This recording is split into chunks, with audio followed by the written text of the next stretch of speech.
We made it to New York.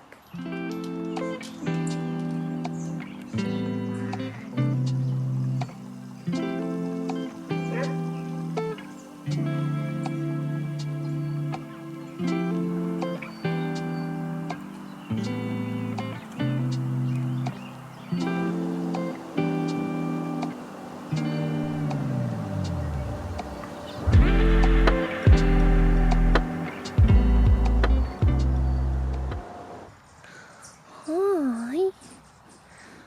Hi. It's really beautiful. I had to come outside, and I'm gonna walk over to the stable, find Shannon, and she's gonna show me what she needs help with. There's so much to be done here, so I am gonna be helping with the littlest apothecary as much as possible. I'm gonna try to be as hands-on as I can when it comes to learning all of the things that I need to learn about running a medicinal herb farm. Yeah, it's a lot. Very, very different lifestyle than what I was living in Austin. And what's interesting is back in Texas, I could not fall asleep at night without taking 3 different things to help me fall asleep. And since I've been back here, I have not taken anything to help me sleep.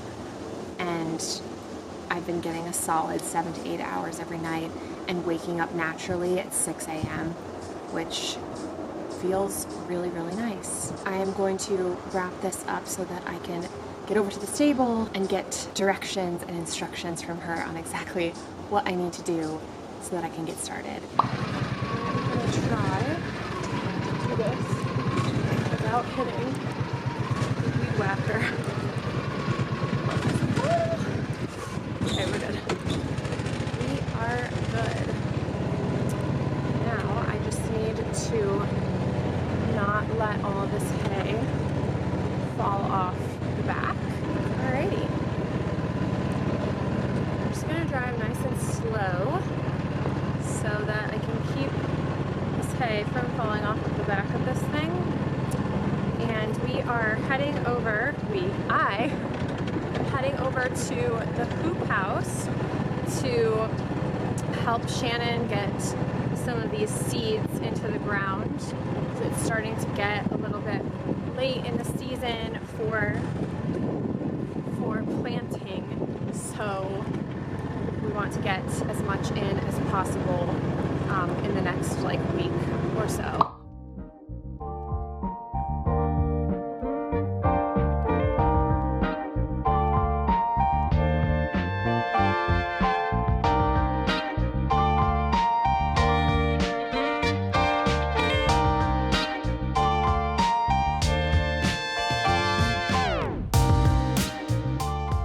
My job here is done, so I'm gonna head back to the house, make a little bit of lunch, and then I think I have to send a couple of emails, and I'm gonna keep working on unpacking because there still are a lot of boxes that need to be organized and put away. So let's start up the gator here, hopefully.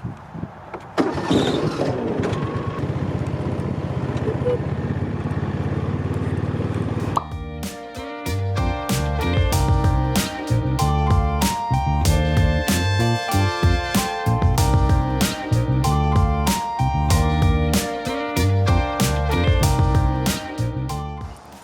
There's a snake in the grass right there, and I almost stepped on it. Really glad I saw it because I am absolutely petrified.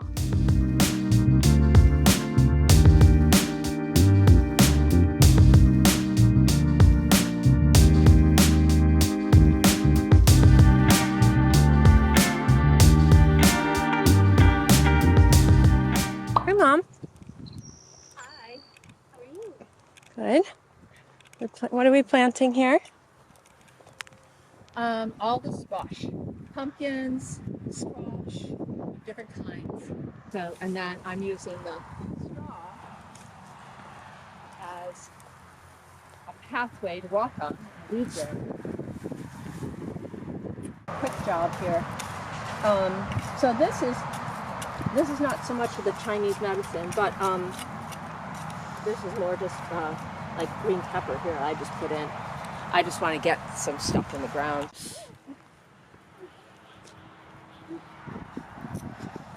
Me not helping.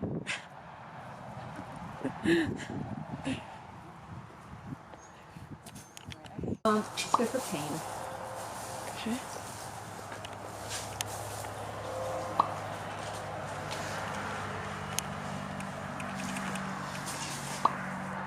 So this, and get a picture of pulling up licorice root.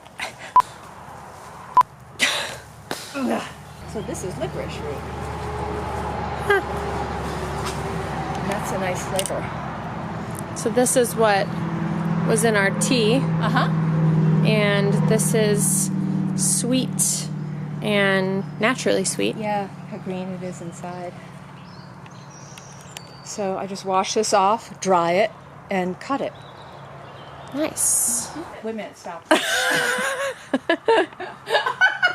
Oh, God. All right, this is chai hu. Chai hu is used in Chinese medicine for a variety of things. One of the things is for moving and nourishing the liver qi, the liver energy of the body. And it's a popular herb in a lot of women's formulas, especially around menstruation. So much clay is because, one, we have clay soil in this area. And two, this is the corner of the big field. And as they turn, and the soil's a little damp, they spin their wheels and they make a clay pot, basically. They compact the soil. So we've been adding a lot of organic matter. This is all the sheep manure. And so we've been adding more organic matter so you can see how the soil is improving. Mm-hmm. You know, it's getting better. And I've tilled it several times, but not a deep till. Because a deep till destroys the microorganisms in the top of the soil. The range the microorganisms grow is about like this, about 8 inches. And then below that is subsoil. Subsoil doesn't have much nutrient in it. And so when you do a deep till, you're kind of bringing subsoil up to the top and you're disrupting all the microorganisms. So I do just a very scratchy surface, light till, and then keep cover crops in. I planted a lot of turnips in here and then let them just stay in the ground and rot, because turnips have this carrot-like shape. And so they go down in the root and help compacted soil loosen up. And then I leave them in there to rot, so they add the green matter to the soil. And so I've planted lots of turnips here and then just left them in the ground. And the idea is that you're not supposed to leave soil bare.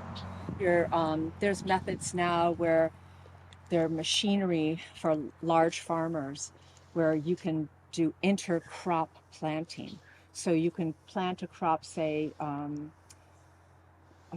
rye or something like that, and then you have a machine that will go in and plant in between the rye. As the rye is standing up without disturbing it, they'll plant the next crop seed in between the rows of rye, so that you've got one plant dying down and the other one coming up, and so you always have something green and growing. That's important. Then you don't have soil washing away.